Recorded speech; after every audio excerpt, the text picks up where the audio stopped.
Modern movie posters have a serious problem, from floating heads to Photoshop overload to a design checklist that's been put together by marketing to sell the movie. Now in today's video, I'm going to be ranking the top 10 worst movie posters of all time and basically seeing which one is the worst of the worst that falls into that F tier category.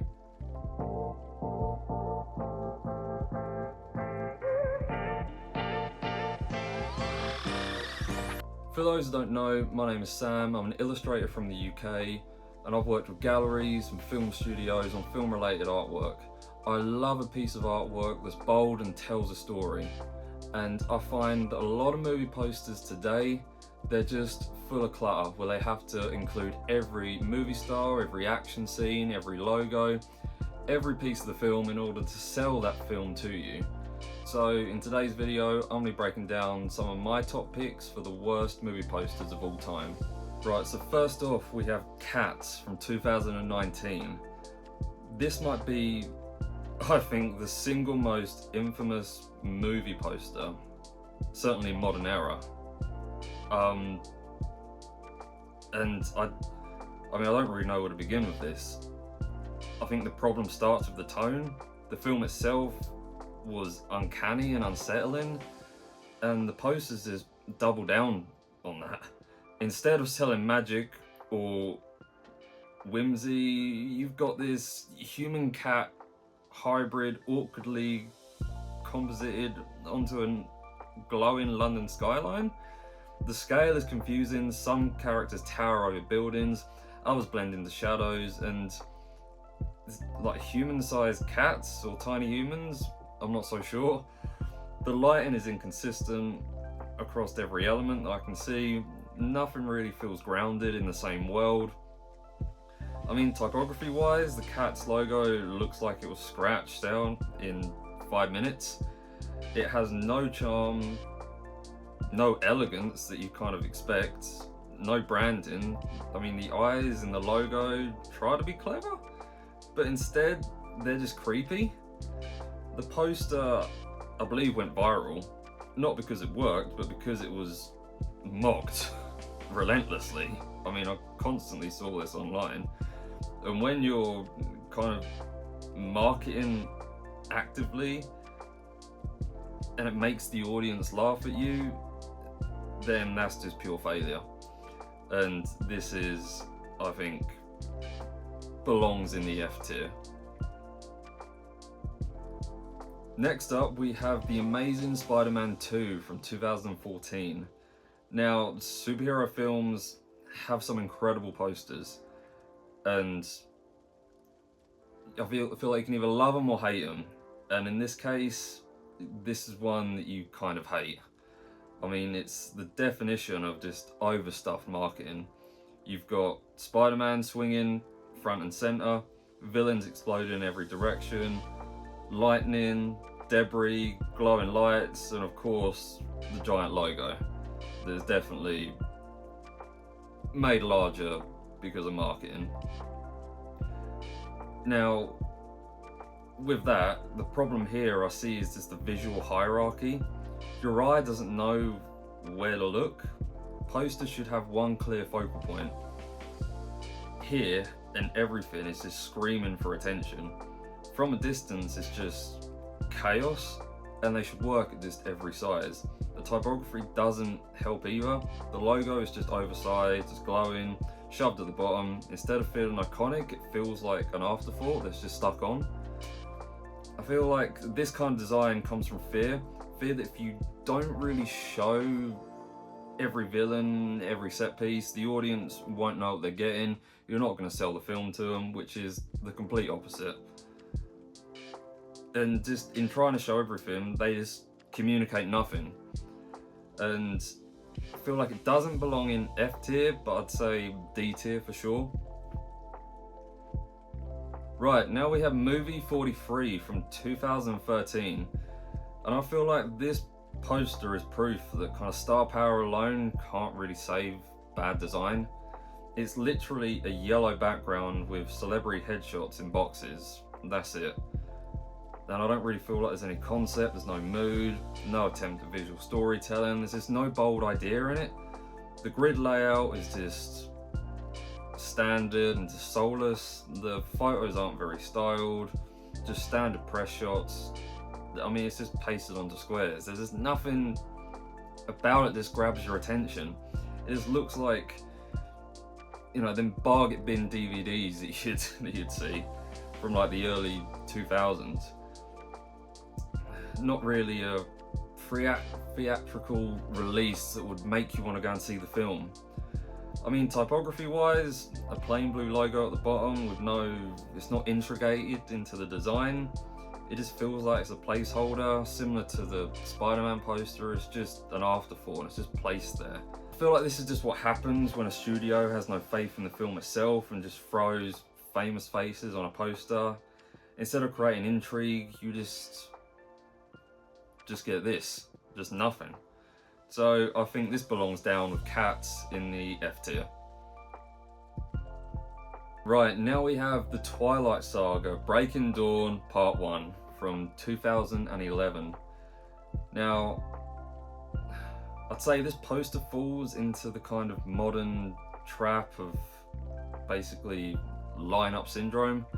You've got, I believe, if I have these names right, Edwards, Bella and Jacob just standing there, staring at the camera.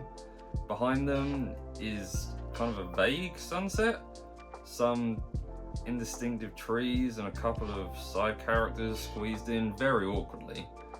I feel like the problem is there's zero narrative to it. Posters should tell a story or create intrigue.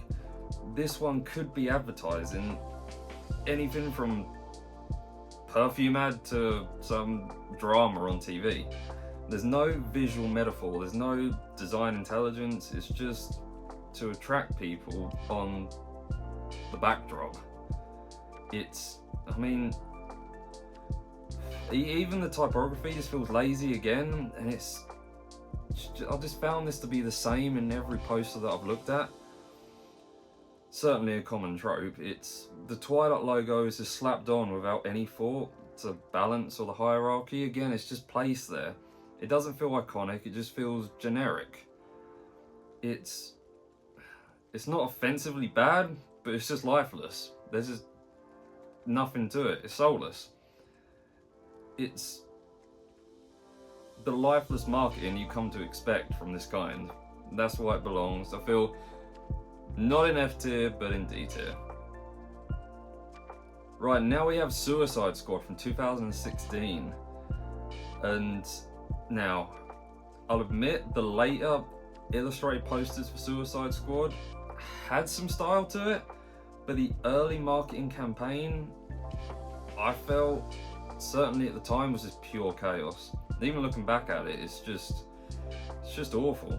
I mean, you had one sheets where the entire cast is squished together, neon colours clashing, type exploding in every direction. It was just pure clutter. And I get that was kind of the style they were going for, but it's just like the intent was clear, you know, that edgy, anarchy, punk kind of style, but the result was just a migraine just to look at. I mean, there's no focal point. Every character is screaming for attention, and the colours just bleed into each other, so it's hard to read. What's frustrating is there was potential there. I could see what they were going for, but just the illustrated skull logo, like versions later in the campaign, were fantastic, but the main cast and like set of posters, the ones that most people saw first, were just complete messy, over-designed and just forgettable. So I'd say it's kind of in the middle at a C. I feel that's just wasted potential. Right, now we have The Fate of the Furious from 2017. This is one, I guess, the most comical in how generic it is. You've got a giant blocky text, Vin Diesel, The Rock, staring each other down, cars flying awkwardly at the bottom. It looks like a parody poster, not a $1 billion franchise. I mean, the composition is flat, there's no depth, no energy, just elements stacked in rows. I mean, the cars don't feel like they belong in the same world as the actors. When I feel like they're a character in itself, the whole thing just looks like it's been assembled in Microsoft Paint. Typography wise, again, it's just plain white sans serif, nothing unique, nothing memorable. For a series that thrives on the kind of excess and the adrenaline, the action, it just feels so lazy and uninspired. And not in F tier, not in D tier, I'd say in E tier.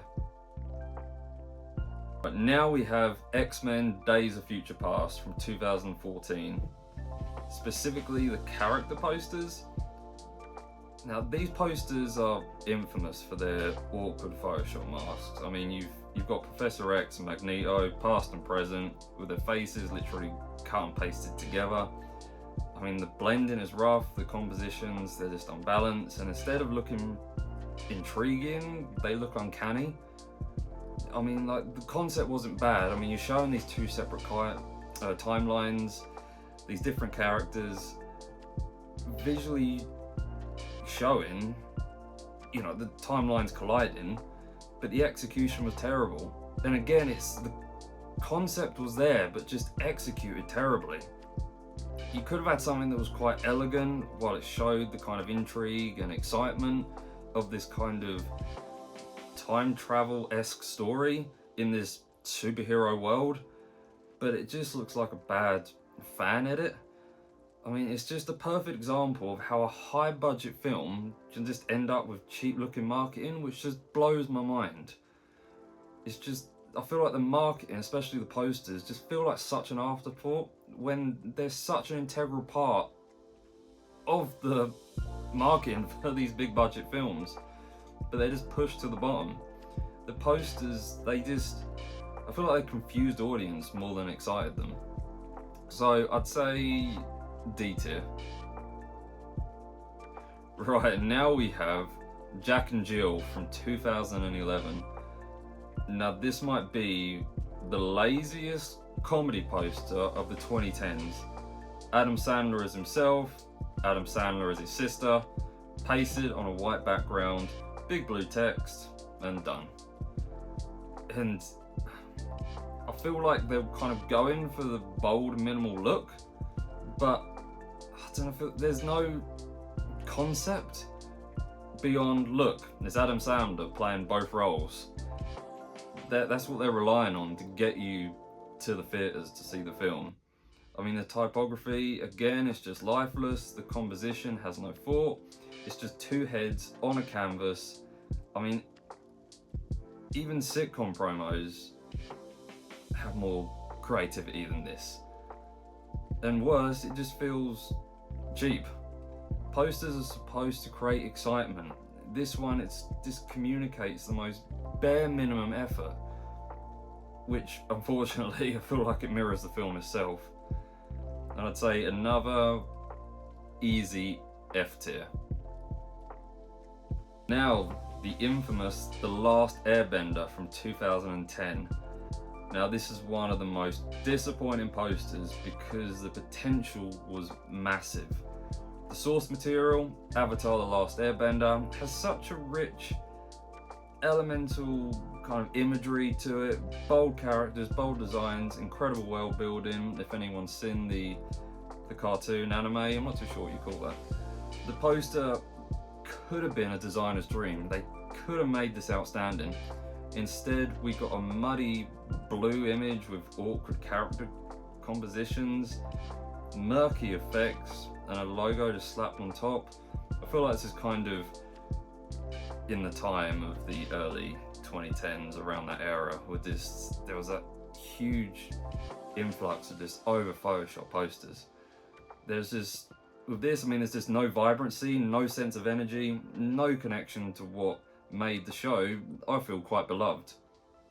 And I guess this is just what happens when marketing plays it safe.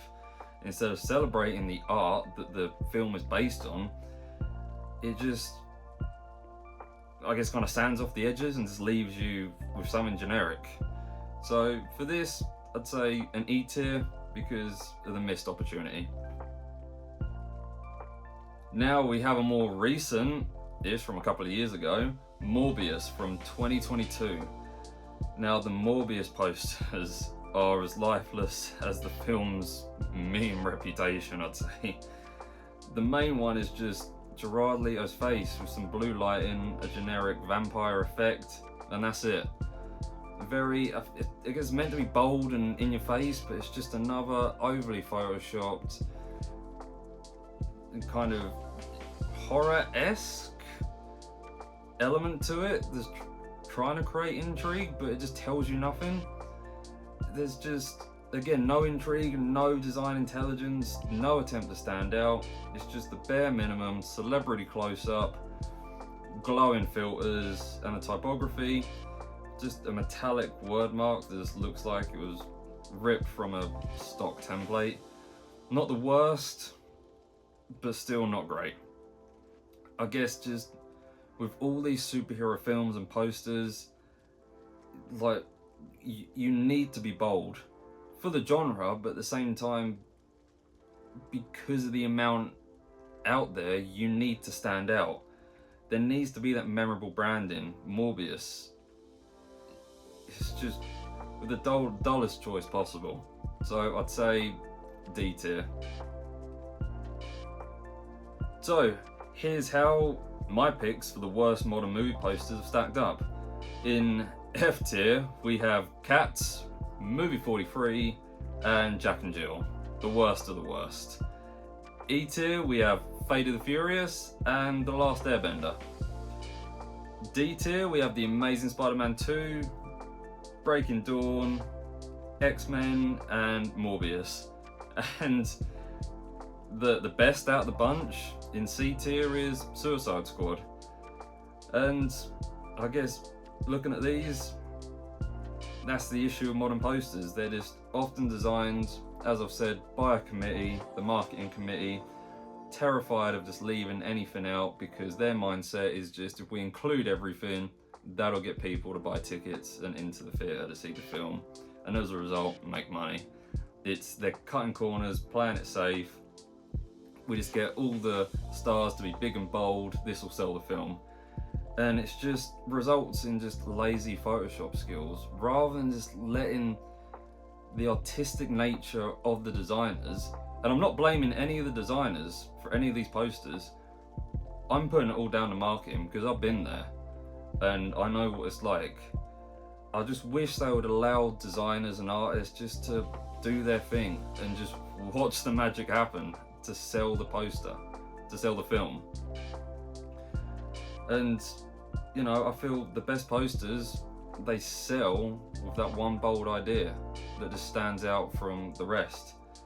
And these just sell nothing. They just become mocked online and just get attention for all the wrong reasons.